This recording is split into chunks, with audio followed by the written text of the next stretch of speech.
Oshkosh Media is government programming on GovTV, community programming on Life TV, and community radio on Oshkosh FM 101.9. Welcome to the City Manager's Report, a look at city updates and a preview of the next Oshkosh Common Council meeting agenda. Thanks for joining us for another edition of the City Manager's Report. I'm Andy Radig, and in a moment we'll be joined by Assistant City Manager John Fitzpatrick. As usual, in the first half of today's show, we'll have some municipal news updates, including notes from city departments and things happening in Oshkosh. In the second half, we'll highlight items from the upcoming Tuesday, February 13th Oshkosh Common Council meeting agenda. And with that, we bring in our Assistant City Manager, John Fitzpatrick. John, thank you for joining us on the show today. Thanks for having me, Andy. All right. Well, we have a lot of different things to cover today.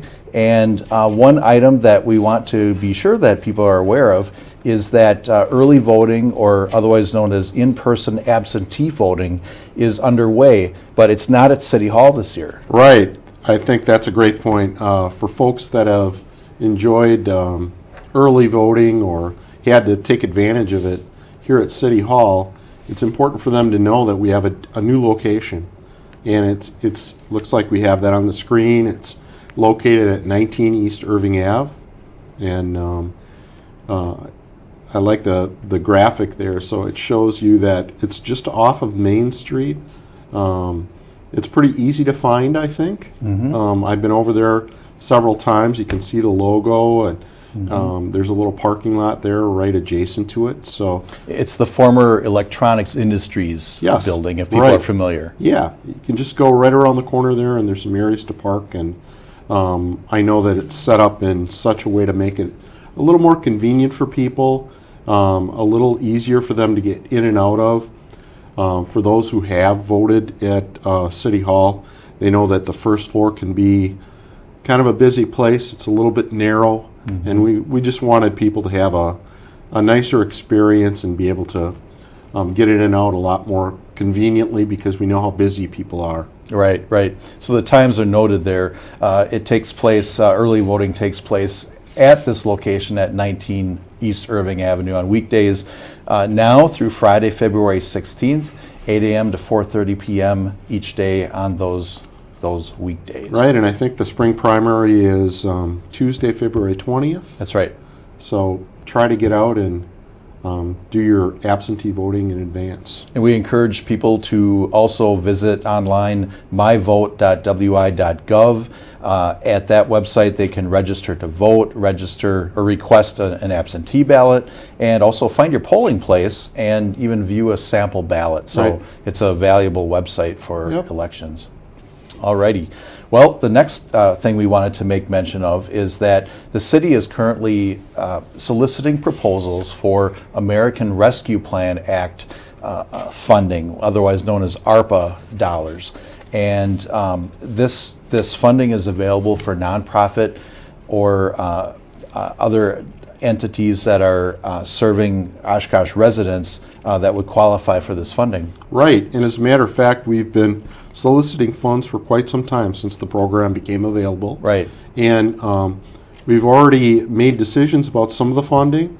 The council put in place a policy whereby they wanted us to spend 75% of the funding on infrastructure activity, but then reserve 25% for the potential to spend on non-infrastructure activity. So because we haven't expended all the funds, we're just making people aware that it's still okay to request funding. Mm-hmm. Right, right. Even if they've applied before, they're welcome to apply again. Absolutely. And on the screen we have a little bit of information about what the intent or what the general uses are for ARPA funding. And this, what we're referring to now, is really the top point, which is that funding for nonprofits and impacted industries there. Right. The American Rescue Plan was really set up to try to mitigate some of those impacts that were caused by COVID-19. So although we are hopefully have COVID-19 for the most part behind us, it still, I think, is impacting some businesses and also it's important for us to make sure that we provide an opportunity for people to explain to us how they've been impacted, and especially businesses, and what they are seeking in regard to assistance. Okay, and preference is given to projects that can have all of those funds spent through December 31st of this year. That's one of the important points. Yeah, that's hugely important. Mm-hmm. So it doesn't do us any good to appropriate those funds if they're not going to be expended. Absolutely. Deadline for application is Friday, March 1st. Right. And if people would like to get a application or get more details about the criteria for selection, they can visit the Hot Topics section on the city's website. Right. And I think, Andy, we have some informational sessions that are still yet to be held, right? I know we've had several already, mm-hmm. but I think there are some more scheduled. Yeah, just to clarify, the ones that were held previously were in regards to the special assessments and some other topics. Okay. The new ones that are coming up are regarding this ARPA funding. Good. And the dates are up on the screen there, February 15th, and then a couple sessions on February 16th. So more information, as was mentioned, is on the city's website under Hot Topics. And at these informational sessions, people can have more of an interactive opportunity to ask questions, find out more. That session on February 16th at 2 p.m., that will be a live Q&A on Oshkosh Media and also on the City of Oshkosh Government Facebook page. I know it's something you've been working on with City Manager Roloff and Finance Director Van Gompel, and I really think it's a good idea because I know we provided extensive information about ARPA, mm-hmm. When it first became available. Right. But I think it's a good idea to provide more now, mm-hmm. and then provide an opportunity for people to ask questions, because sometimes they may have specific issues they want to have clarified. So we're happy to do that. Okay, those are coming up, so stay tuned for more info. Okay, then also, John, recently city staff attended a strategic planning session. Right. And I guess if you could give us a little bit of background about, this is one of those things that kind of happens behind the scenes that the general public doesn't realize, yes. that these types of things happen. Right. So, a little bit of insight as to what this is about. I'm happy to do that, and as you know, most of the things that I do are behind the scenes, so I'm happy to talk a little bit about this. And it really has been successful. We've had strategic planning in place here for the City of Oshkosh for, I would say maybe close to 15 years now. Okay.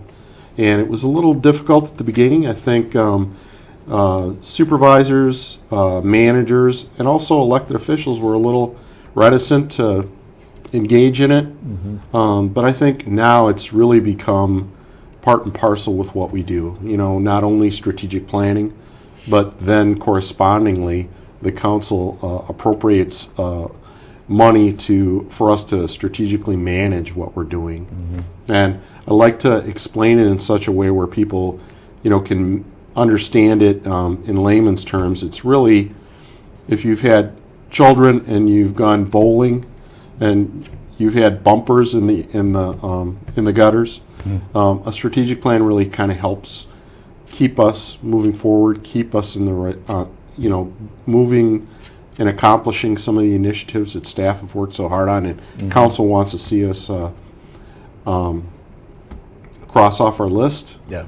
And so this framework really keeps us focused on that. And I know there are a lot of controversial subjects that come up, or subjects that people feel very passionate about. Mm-hmm. Oftentimes that's how they get on council, elected officials.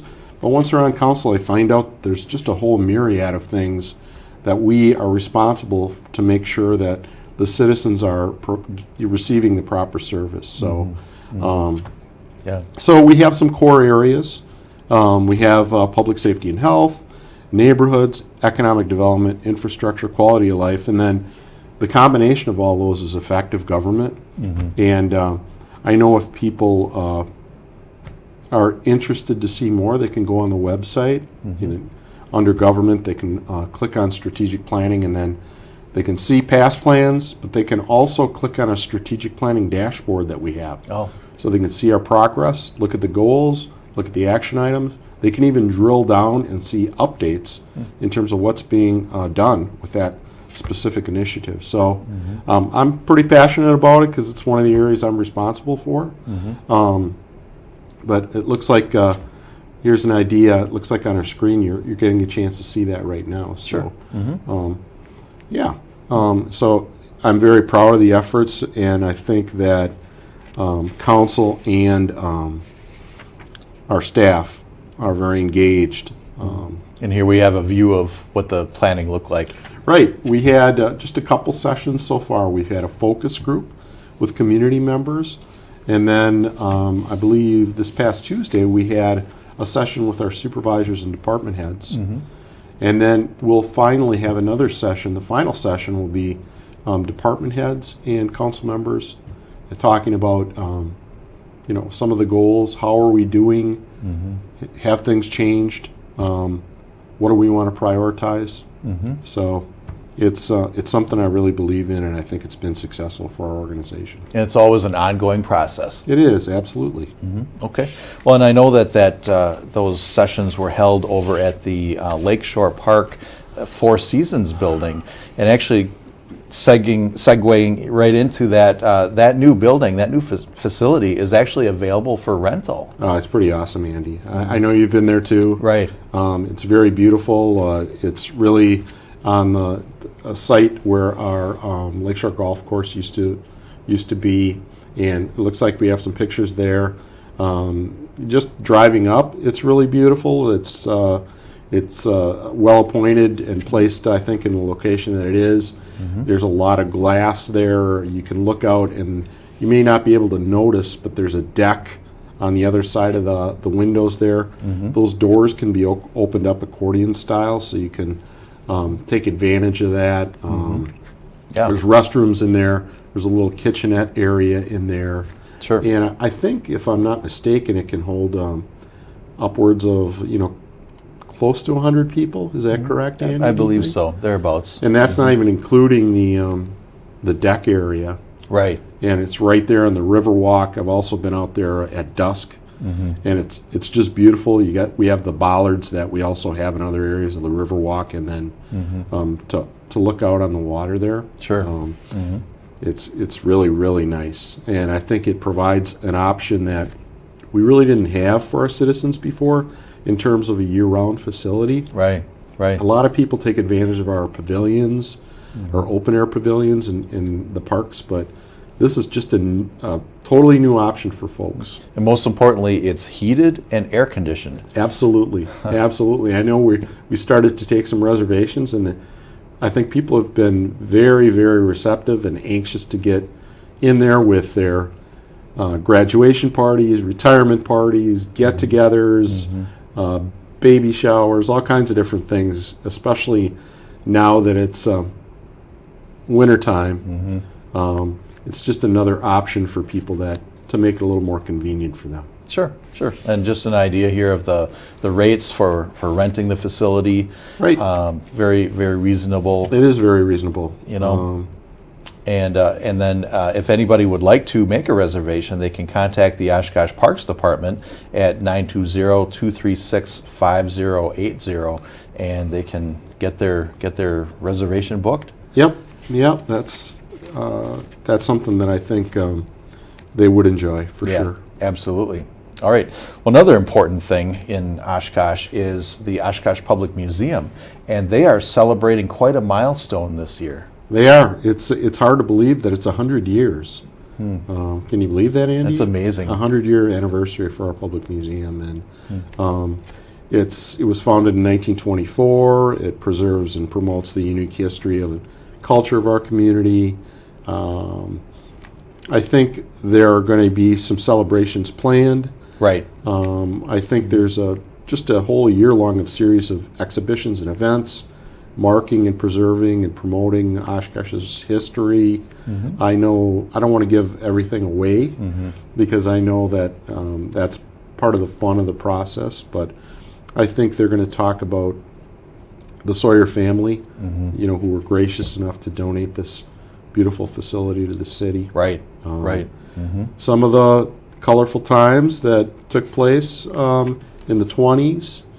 And then I think,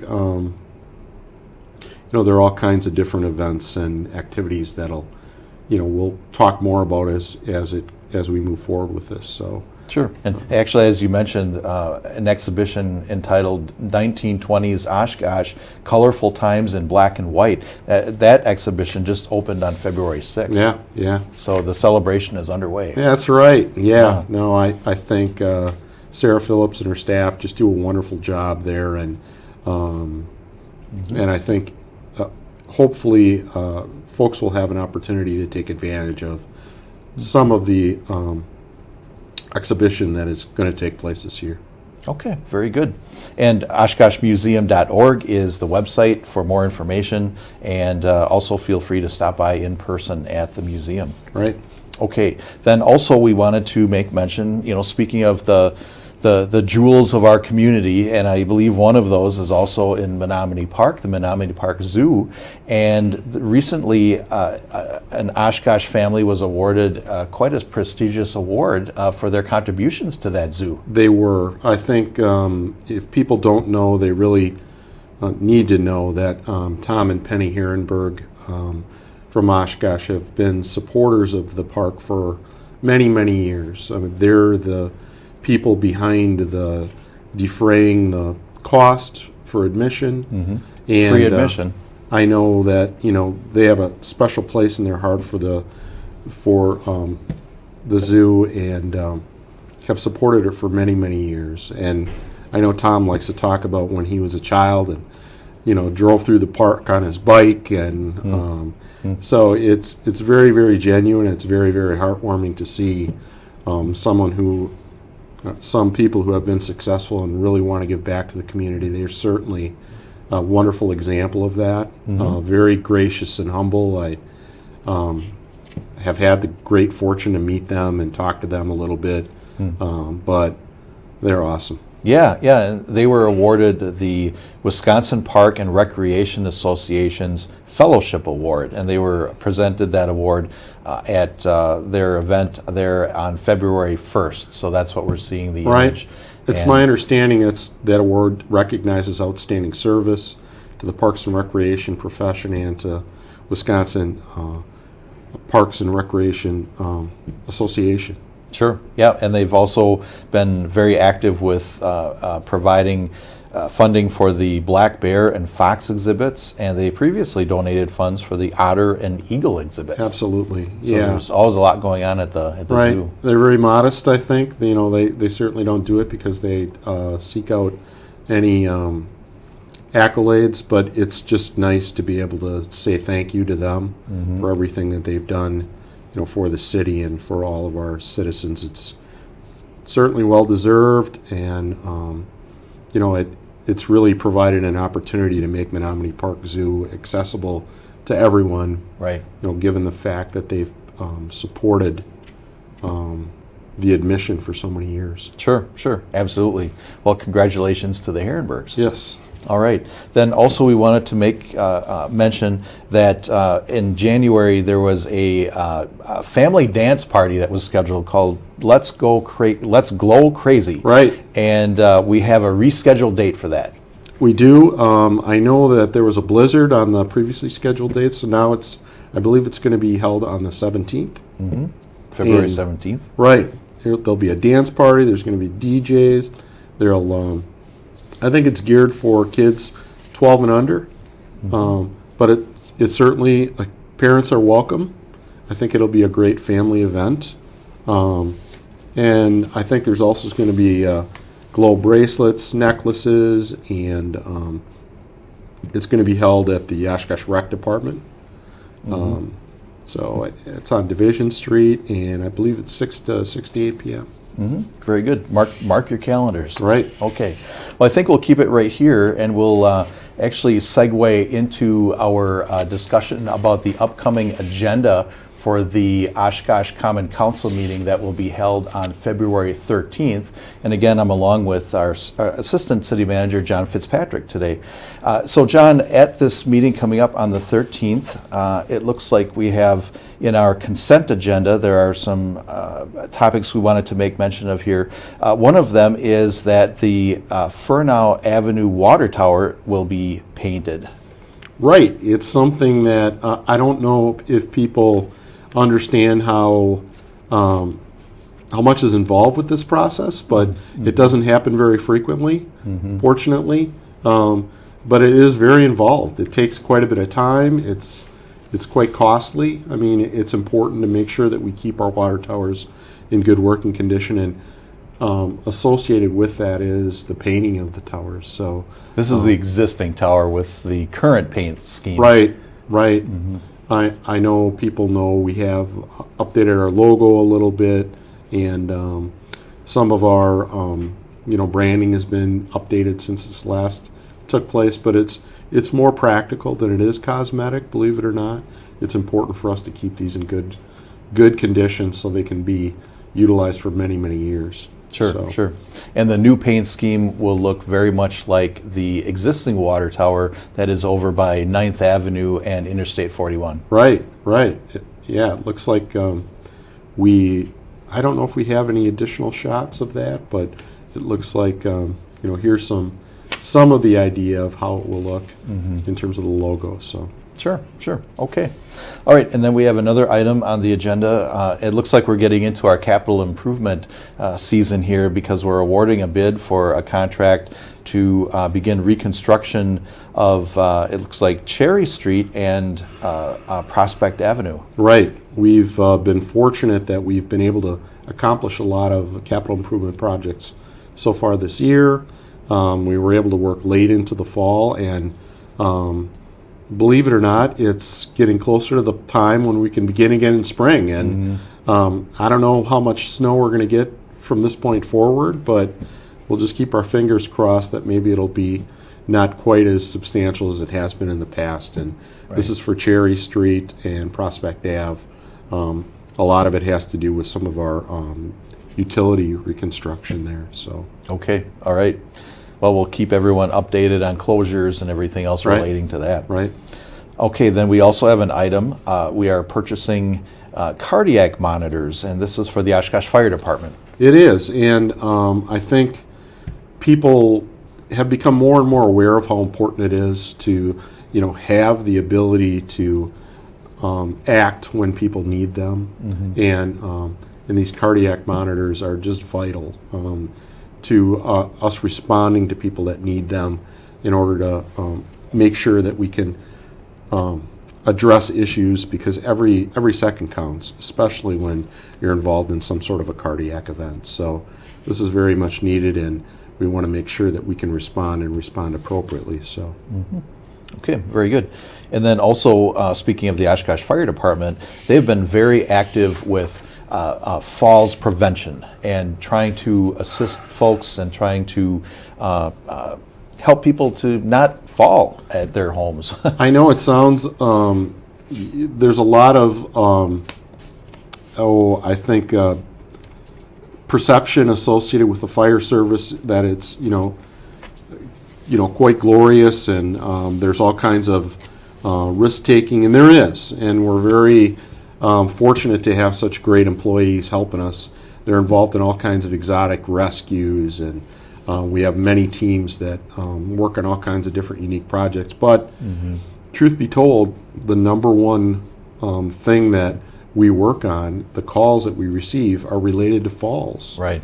And if we can help prevent those falls before they happen, much like we've done with fire prevention, that's really the best outcome we can hope for. And it looks like we have some shots of the senior center here, and I know that the Oshkosh Fire Department has worked very closely with the senior center on providing equipment where you can get assessed in terms of how comfortable you are, how balanced you are, and then they have ideas about how you can help build your ability to be a little more balanced and avoid those falls. Right.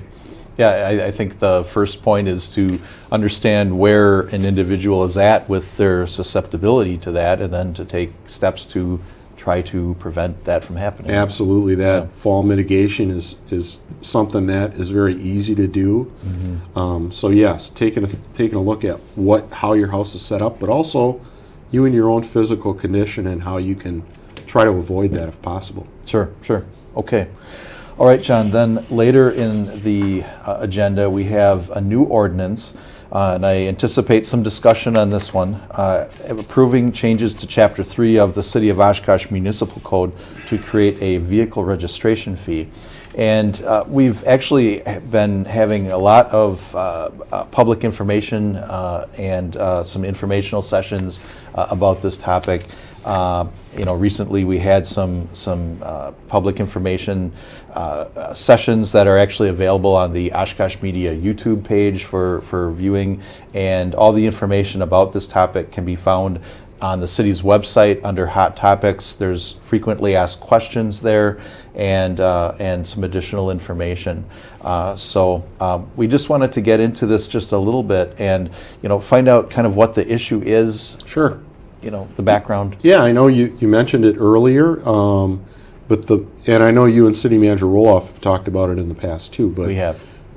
What this is really about is we have a methodology right now whereby citizens are responsible for paying the cost of road reconstruction. And so right now there's really a model where if we're talking about the road, a citizen on one side of the road would pay 1/3, a citizen on the other side of the road would pay 1/3, and then the city pays 1/3.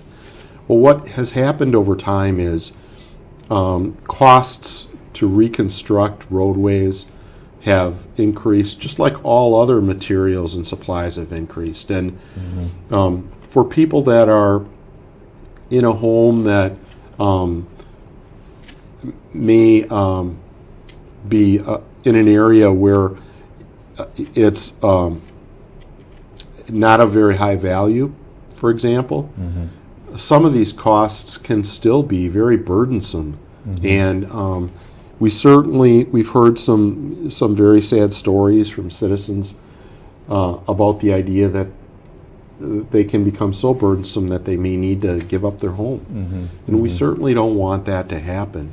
So the idea behind this, the council wanted us to take a look at, could there be some alternate ways to fund this road reconstruction? And they did all kinds of different research associated with different methodologies that other communities have taken a look at, and the council felt most comfortable with this one, the vehicle registration fee, most commonly known as a wheel tax.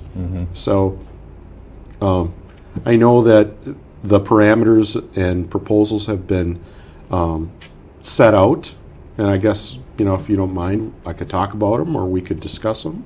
Sure. Well, really, this is a combination of things. It's the vehicle registration fee and also an adjustment to the utility rates so that it's more of a broad-based approach for fairness and just to try to be more equitable. Right, and I think the reason we're also including the utility rates is because we want everyone to contribute to these costs as much as we possibly can. I know that the utility rates are designed to also be inclusive of businesses. So it's really a combination of different ways to fund this in an equitable manner. Right, exactly. So specifically going back to the vehicle registration fee, for Oshkosh residents, this would be a $35 fee on their annual vehicle registration, and that's in addition to the normal state registration fee. Right, yep, they would begin appearing July 1st. Just some other little details, motorcycles and other certain license plates are exempt.